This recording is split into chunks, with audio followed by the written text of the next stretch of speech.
Manisha, let's talk about conscious and subconscious mind now. Conscious and subconscious mind, there is no physical separation in it. If you look at the brain, you won't find a conscious and subconscious segregated. It's more about it's more about the software which is there.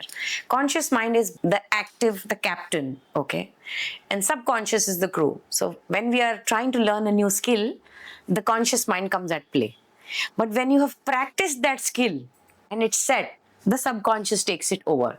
Okay, now it's done. I'll file it with me. And whenever you need it, I'll pull that file out and work for you. For example, when you learn a bicycle in your childhood, you don't forget how to ride a bicycle, even if you've not, ridden a bicycle for years. Or for example, I would say the classic example when you're drunk and you're driving back home. Yes. You know the route. You can park your car perfectly at the spot that you do it every day. That's subconscious mind taking a front seat when the conscious mind is not that engaged. And when we say subconscious is the crew, because of all the habits that you've picked up, the habits that have become the belief, subconscious mind is a storehouse of all of that data that you've gathered in your childhood. The capacity of a subconscious mind to process the data is it's unprecedented and unthinkable. So all the smallest memories, the smallest habits, the smallest conversations are stored in the subconscious mind to be pulled out at the time you need. And that's how it runs your life, because you don't know when you would need it.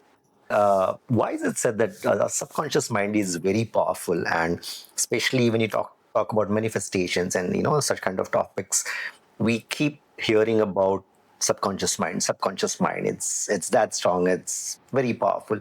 Why do we say that? Because subconscious mind has been collecting data from the time you're born. Okay.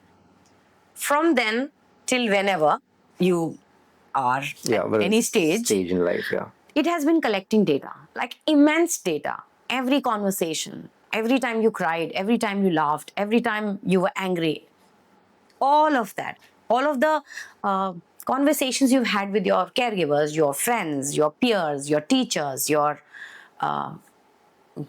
driver and your maids, even that, all that data is stored in the subconscious mind. Now, you might have forgotten those memories, but they're stored. And those memories, those beliefs, those perceptions, those opinions that you've gathered as a data during that period of growing up, they play out in your adult life. So consciously, you might not even remember when someone told you that you can never do this. But subconscious mind knows. And whenever you will try to do something new, it will play, no, you cannot do this. So that's why it's so powerful.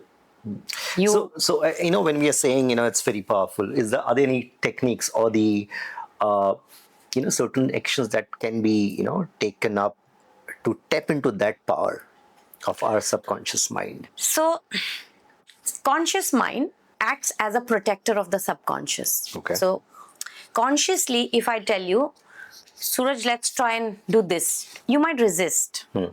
But there are certain times that your barrier to subconscious mind is low. And those times are when your brain is in a certain frequency. Brain waves have different frequencies. Right. Alpha, beta, alpha, gamma, theta, delta. So alpha and theta are two such frequencies, alpha being lower and theta being much higher and more effective, where you can actually tap into the subconscious mind and do the repair work or do the changes. But how?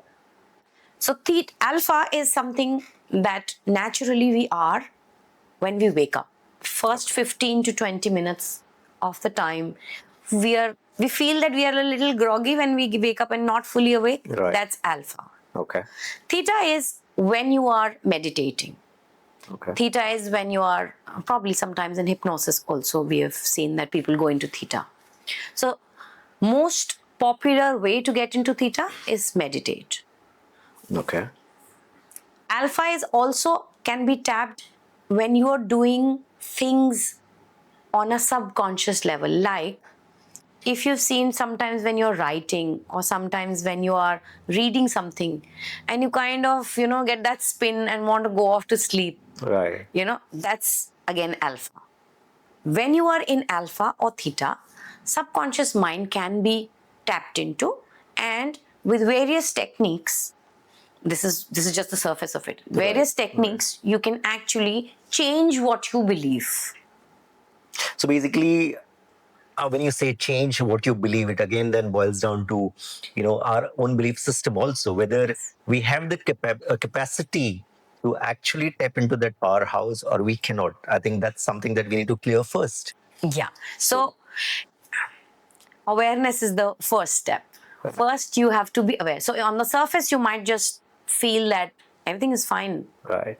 but the best way to be aware is take stock of your life.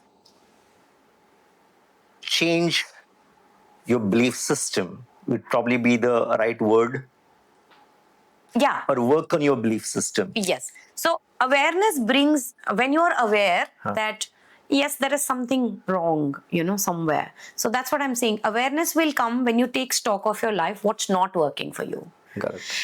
When you know that these areas of my life are not working, then there is something, right? There is something inside of me that's believes that it should be this way. Yeah, correct. And when you're aware of it, then depends on your dedication, how far you want to take it and how, You're ready for it. yes, how far you're ready to go.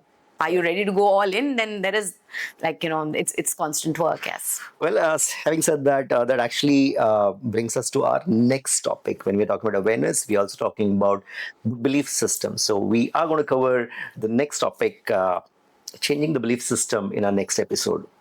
So stay tuned.